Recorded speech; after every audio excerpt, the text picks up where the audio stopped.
ஓம் சக்தி. ஓங்காரம் போல் வளைக.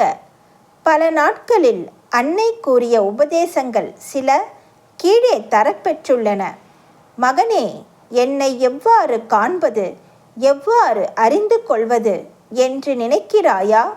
நேரே நிற்கும் உனது உடல் பணிவால் வளைய வேண்டும். எப்பொழுது பணிவால் ஒருவன் வளைய முடியும்? அகங்காரம் எனப்படும் மண்டை வீக்கம் குறையும் பொழுதுதான் ஒருவன் பணிவினால் முன்புறம் வளைய முடியும். நிமிர்ந்து நிற்கும் உடம்பினுள் உள்ள அறிவு என்னை பற்றி அறிந்திருந்தாலும் புற உலகில் என்னை தேடி அலைகிறது. ஆனால் முதுகந்தண்டு வளையும்படி இருக்குமேயானால் உன் உடலின் வடிவம் ஓம் என்ற எழுத்தின் வடிவத்தை பெற்றுவிடுகிறது அல்லவா? ஓங்காரத்தையே வடிவாக கொண்டு அதனுள் நானே இருக்கிறேன் என்பதை நீ கேள்விப்பட்டது இல்லையா?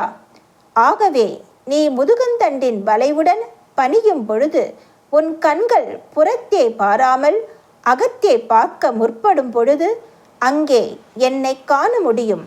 முதுகந்தண்டு வளைதல் என்பது உருவகமாக ஆணவத்தை அழித்துவிட்டு பணிவுடன் இருப்பதை குறிப்பதாகும். அதாவது அகங்காரம் அடங்கிய நிலையில் பார்வையை அகமுகமாக செலுத்தினால் அன்னையை உள்ளே காணலாம் என்பது பொருள். அன்னையின் அருள்வாக்கு.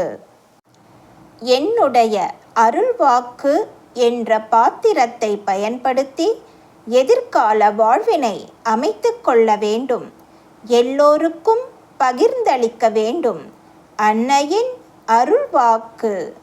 Please share and subscribe. Om Sakthi.